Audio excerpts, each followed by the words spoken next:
de la mélancolie d'un président mal aimé. La mélancolie est un état de dépression, de tristesse vague, de dégoût de la vie, accompagné d'une propension habituelle au pessimisme. Elle se traduit par un état de morosité permanent. À mon avis, c'est ce qui affecte le président Macky Sall. Cette mélancolie est d'abord due à son renoncement à un troisième mandat, pourtant largement mérité selon lui. Et ce au vu de son bilan qu'il nous assène en toute occasion mais qui est reçu dans la plus totale indifférence par les Sénégalais. Cette ingratitude l'attriste, d'autant plus que ce troisième mandat il y avait droit mais son code d'honneur l'a obligé à y renoncer bien que le débat juridique ait été clos en faveur d'un deuxième quinquennat en point, chercher l'erreur. La faible mobilisation populaire en soutien à sa troisième candidature l'a certainement déçu et a porté gravement atteinte à son orgueil. Tous les jours que Dieu fait, on le voit bien qu'il regrette cette décision. D'où cette mélancolie qu'il porte d'un pas lourd, le visage fermé, l'invective facile, le regard méprisant même quand il se retrouve uniquement entouré de ses collaborateurs et de ses fidèles.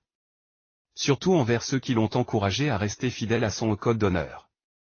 Son rêve fou d'instaurer une autocratie et pourquoi pas une présidence à vie à l'instar de ses homologues d'Afrique centrale est parti en fumée, Sénégal Émirats pétroliers. Infrastructure en chantier. Réforme du système financier international, et non, ce ne sera pas sous son magistère. La déception est profonde. Cette mélancolie nourrit la rancœur inépuisable qu'il cultive à l'encontre de Ousmane Sonko dont la popularité inébranlable malgré les complots, séquestrations, et emprisonnement enrage un président mal aimé. Ce qui en retour alimente sa mélancolie. Il aura tout essayé depuis 3 ans. Le président se compare souvent à un champion de lutte défié par un jeune prétendant au titre de roi des arènes. Mais contrairement à la politique telle que la conçoit Macky Sall, la lutte a des règles fixes connues d'avance. De plus dans la lutte on n'élimine pas un adversaire par des complots extrasportifs et surtout le champion ne peut pas être l'arbitre de ses propres combats. Ce champion ne sera donc pas légitime. Ça le rend désespérément triste de ne pas être encensé pour ses exploits dans l'arène politique. Du bout des lèvres il a désigné malgré tout un candidat, mais qui ne peut gagner que s'il réussit à écarter Ousmane Sonko. Et encore. Le PASTEF même dissous continue à hanter ses nuits.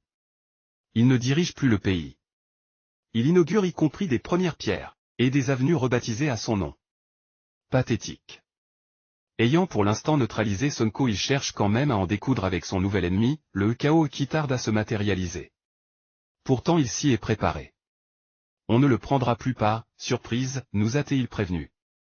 Il s'est armé, a remanié le commandement des forces de sécurité, a recruté ses nervis, a emprisonné à tour de bras, a refusé d'ouvrir des enquêtes sur les violations flagrantes des droits humains et multiplié les provocations telles le blocus de la Casamance.